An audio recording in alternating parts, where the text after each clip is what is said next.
And welcome to KMTV. I'm Josie Hannett, your top stories tonight. 8 engines called to Ramsgate fire. Baby memorial opens in Rochester. And it's a minute's applause for a young Kent scout.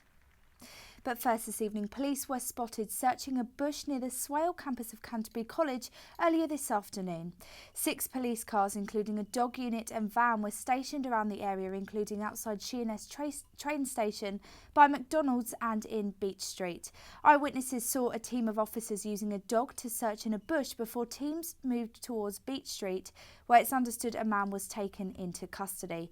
It's believed police were searching for a discarded weapon. For updates on this story, visit kentonline.co.uk.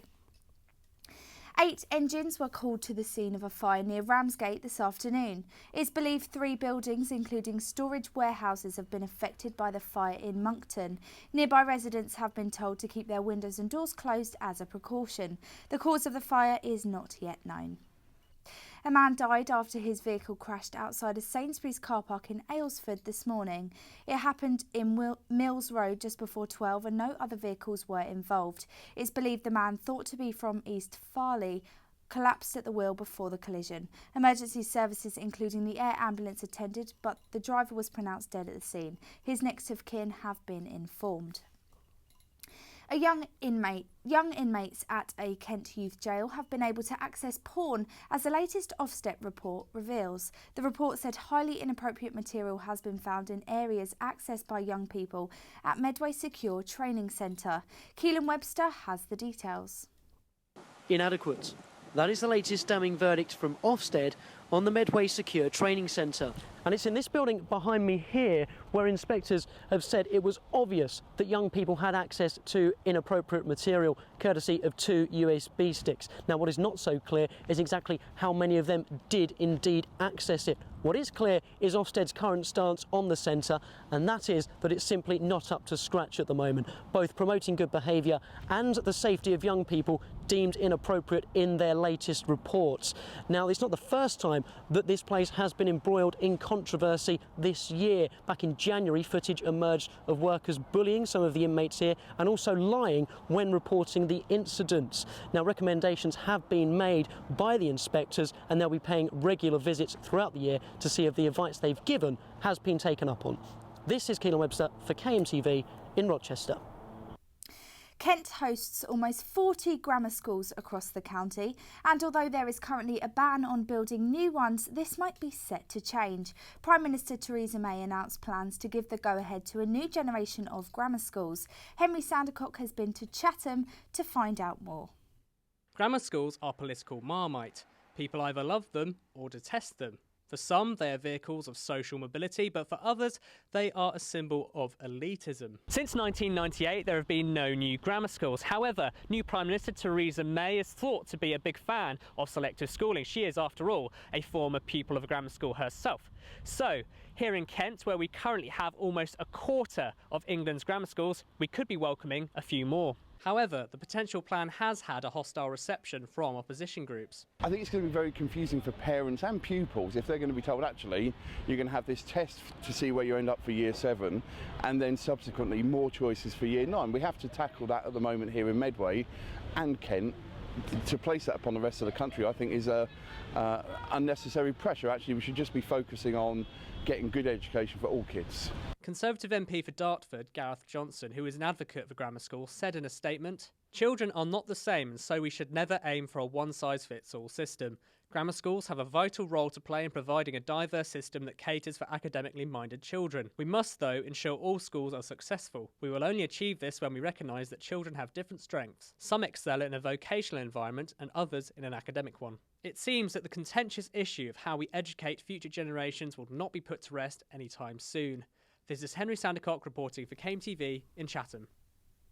A new baby memorial in Rochester opened its gates this weekend. The Making Miracles charity supports parents who have lost a child. And although the project suffered its setbacks when the garden was vandalised last year, its doors have now officially opened. Here's Louisa Britton. It's been 2 years since the project to build a baby memorial in Rochester was started, and although they've gone through loads of different hurdles, loads of people have flocked to the opening. Now people are continuing to arrive from the Rochester Cathedral, where they held a baby memorial service, and they're about to open the garden. Making Miracles is an appropriate name, because those who have made this possible have really done a fantastic miracle.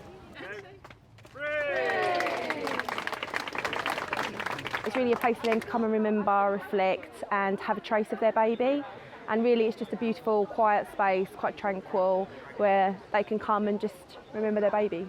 I think it's definitely important obviously for everyone, but also for the ladies that lose a baby before 24 weeks, because legally they don't have to have a death certificate, they don't have to have a burial or a cremation. So the ladies sometimes feel that their babies are a little bit forgotten.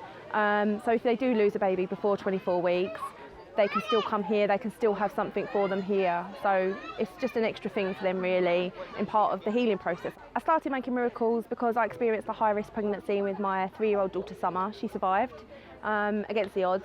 Whilst the medical side was absolutely outstanding and obviously got my baby safely to me, I felt that there was a gap with the emotional support, and just having some extra support on that side, outside of family and friends, with people that actually understand what you're going through.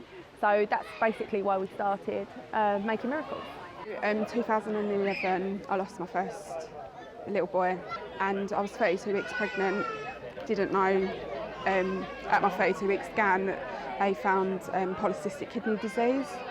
2 years later, I had my daughter Star. I got to halfway through and then was told the same thing. And how important do you think something like this is? Really important. Just to have somewhere to go.